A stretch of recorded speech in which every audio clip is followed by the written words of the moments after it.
வாங்க இன்னைக்கு பாகற்காய் குழம்பு எப்படி செய்யலான்றதை பார்க்கலாம். இதுக்கு புளி போட்டு காரக்குழம்பு மாதிரி நம்ம இப்போ செய்ய போகிறோம். இது உடம்புக்கு ரொம்பவே நல்லது. இந்த பாகற்காய் குழம்பு நம்ம இதில் தேங்காய் பால் போட்டு செய்கிறனால இதில் கசப்பு எதுவுமே தெரியாது. நீங்களும் ட்ரை பண்ணி பாருங்கள். வாங்க எப்படி செய்யலான்றதை பார்க்கலாம். இப்போ நான் நல்லெண்ணெயில் செய்ய போகிறேன். நல்லெண்ணெய் ஊற்றிருக்கேன்.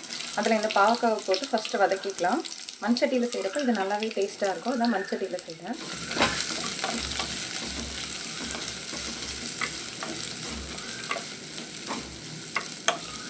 இப்போ இந்த பாவக்காய் வேகிறதுக்கு தேவையான உப்பு சேர்த்துக்கலாம். பாவக்காய் ஃபுல்லாக குக் ஆகிடுச்சு. இது தனியாக ஒரு பிளேட்டில் எடுத்துக்கலாம்.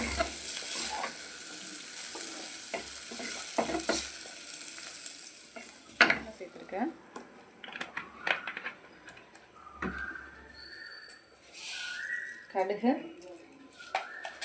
கடுகு வெடித்ததும் வெந்தயம் கொஞ்சம் சேர்த்துக்கலாம்.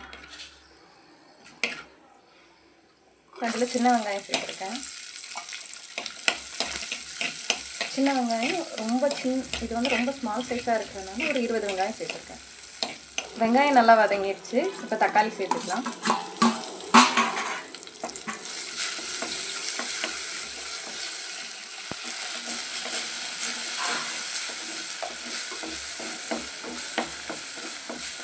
இப்போ இது நான் பூண்டு வந்து வெங்காயம் போடும்போதே சேர்த்துக்கணும். நான் மறந்துட்டேன், அதனால் இப்போ சேர்த்துக்கிறேன் பூண்டு.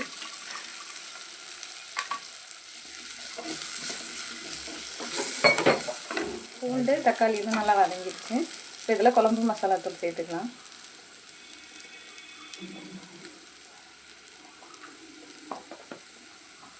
ரெண்டு ஸ்பூன் ஃபுல்லாக குழம்பு மசாலா தூள் சேர்த்துக்கோங்க. மஞ்சள் பொடி சேர்த்துருக்கேன். இப்போ கொஞ்சமாக சில்லி பவுடர் சேர்த்துருக்கேன். இப்போ புளித்தண்ணி சேர்த்துக்கலாம். புளித்தண்ணி சேர்த்துட்டேன்.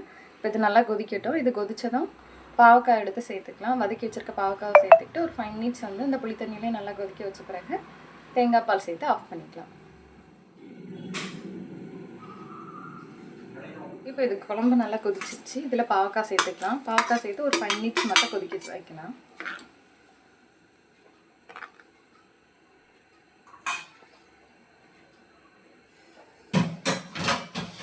இதில் கருவேப்பிலை சேர்த்துக்கலாம்.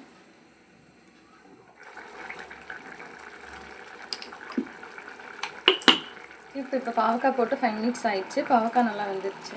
இப்போ இதில் தேங்காய் பால் சேர்த்துக்கிறேன். தேங்காய் பால் வந்து ஒரு அரை முடி தேங்காயிலையும் கால்வாசி போட்டிருக்கேன். ஒரு கால்வாசி தேங்காய் மட்டும் போட்டிருக்கேன் ஒரு தேங்காயில். இப்போ இது ஒரு 5 மினிட்ஸ் கொதிக்கட்டும்.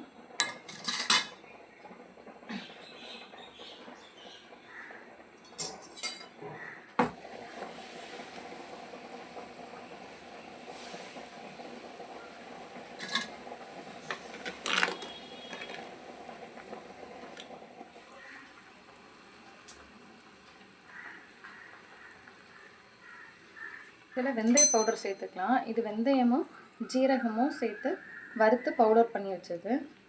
இது கொஞ்சம் இந்த அளவு சேர்த்துக்கலாம்.